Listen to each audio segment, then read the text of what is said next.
everybody, Erica Sirwin here from Pink Buckaroo Designs, and I have a new card for you featuring all new products, including a new color. Can you spot what it is? It's the purple, and it is called Gorgeous Grape.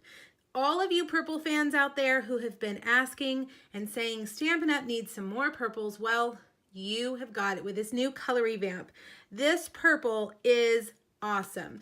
I am not typically a purple person, but I am obsessed with this color. I cannot stop using it. It is just bright and vivid and bold, and look how beautiful it looks with the yellow, the Daffodil Delight.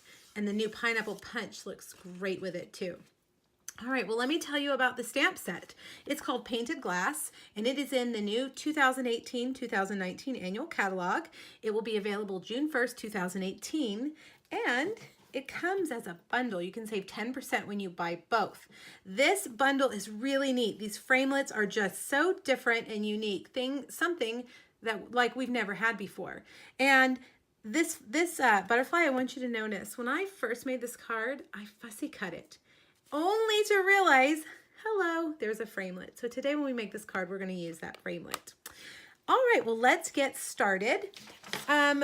This card was actually made during my Facebook Friday post on May 25th. And if you're watching on YouTube, there's going to be a link directly back to that post. And under the last picture, you'll find a PDF with all the measurements and all the products. So make sure you hop back there to find that PDF. All right, now here's the Gorgeous Grape stamp pad. You probably have heard that our stamp cases are different. You don't have to push it anymore. All you have to do is open it just like a makeup compact, and then you can slide it in. So we're going to use Gorgeous Grape, and we're using the round circular image, and I'm just going to kind of do a random pattern. I want them hanging off. I want to cover as much as I can with this gorgeous, beautiful pattern. Let's see if I can fit one in there and one in there. Now, if you have a lot of time, you could spend some time coloring in these beautiful little pieces. It's just beautiful. But we're going to leave it simple today, okay? We're going to leave it like that. We're going to adhere it to a Daffodil Delight base. So let's go ahead and do that and get it out of the way. Then we are ready to stamp our butterfly. So I'm going to use the butterfly, and I'm going to color it in with Stampin' Blends. So when you use Stampin' Blends, you have to use your Memento pad, okay? So let's stamp this beautiful butterfly right here. And I'm going to give it a second to dry. And in fact, since I have my heat tool here, I'm just going to hit it. The yellows sometimes will smear that ink if you don't give it a few minutes to dry, so you can speed it up with your heat tool. We're going to use that in a second on our vellum too. All right, I'm going to use the skinny end of my dark Daffodil Delight, and I'm just going to go around the outside edge here. Now in the new catalog, we have a bunch of new Stampin' Blend colors, including that Pineapple Punch that I mentioned. But at the time of me making this video, it's not June yet, so I haven't been able to order them. All right, so now I'm gonna go in with my light Daffodil Delight and just color in another little layer. I'm gonna leave a lot of these little pieces white because I really think it's kind of creates an ombre look. The dark yellow, the light yellow, and then white. All right, so now I'm gonna color in his little body right there. And that's it. That's all the coloring you have to do. All right, now before we take him over to the Big Shot, let me show you this beautiful lattice piece right here. It is just gorgeous. The framelit looks like this.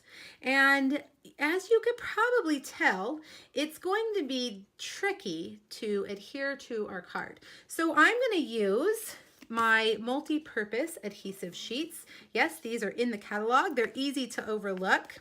I'm going to take this top layer and peel it. You have to use them before you die cut. You can't forget to do it because once you've die cut, you can't go back and put the adhesive on there. I'm going to put that back like that and stick it down on those edges. And then I'm just going to kind of cut around it so that I don't have any sticky spots in my Big Shot. All right, so see how that just slides right off. Now, this cardstock has a sticker base. When we are done cutting it, it will be sticky, and that will hopefully make it stick really easily.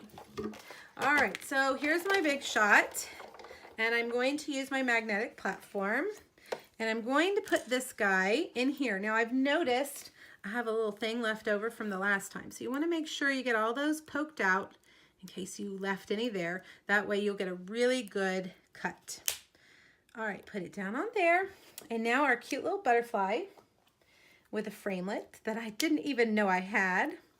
He's a little small, so he might jump around. So we have to move the paper to wherever that magnet wants to hold that framelit. There we go.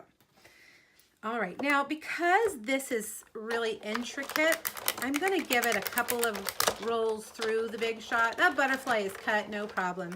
But I just wanna make sure all those cutting surfaces on that lattice are cut. Because I added an extra layer to it, it's extra thick. There's our cute butterfly. All right, so let's look. I always like to pick it up. Oh, I can tell it's already cut. Look at that. You can see on the back, it cut beautifully. So I just ran it through a few times just to be certain. Now I have my die brush, but somehow I forgot my pad. Here it is. I'm reaching over. Sorry about that. All right, let's see how many of those come out. Look at that. Perfect. This die has really impressed me with how easy it cuts. All right, so let's see. Let's push it out. And we might have a few left in there. And that's why it's always good to keep that, your paper piercer there. And it looks like they're stuck to that adhesive backing. So I think it'll be just fine when we pull all that off. All right. Let's bring our card base over and see how well this works. I'm just gonna peel off that base, and I've got a little doodad hanging right there. So let's get that off. And I'm just going to press it down. Make sure it's straight. Okay, good. Look at that. Beautiful, and no adhesive. You can't see any glue dots or any liquid adhesive that slipped around. These multi-purpose adhesive sheets are one of our best kept secrets. I feel like they are overlooked in the catalog. All right, so there we go. Let's go ahead and put this piece on here with dimensionals. One in each corner for good measure. One more. All right, there we go. Let's see, do we want it like that or do we want it like that? I think I like it this way better, don't you? All right, now we're gonna stamp the sentiment on vellum, and we're gonna use Gorgeous Grape, which isn't a really fast drying ink if you're using a non-porous surface like vellum. So that's why I have the heat tool. We're gonna heat it and get it to dry for us. All right, so this is the thank you, and I'm gonna stamp it kind of on the right side with Gorgeous Grape. And then before I do anything, I don't wanna touch it, I'm gonna hit it with this heat tool for a few seconds and make sure that it's dry. When you stamp on vellum or a window sheet, you've got to really use a heat tool or give it ample time to dry because the ink doesn't soak down, it sits right up on the surface. And be careful with your heat tool in vellum too, because if you leave it sitting on it too long, it will scorch it quickly. That's why you gotta move it around. All right, I think that's good. Now I'm just gonna use my Fast Fuse here, and I know that Fast Fuse is no longer available. However, I'm gonna use mine up until it's gone, because I've got quite a bit. But you can use your snail here, or even some liquid glue. And I'm gonna cut that off to make it even, which I probably should have done before I put it on the card, but it'll work. There we go. All right, the final touch is this adorable little butterfly. And it looks so much better cut with that die cut. All right, and there you have it. Gorgeous Grape and Daffodil Delight. Definitely a color combination I will be using a lot. I hope you like this card. Make sure you jump back to my Facebook Friday post so you can find the PDF that'll have all the measurements and the products. Thanks so much, you guys. Have a great day. Bye-bye.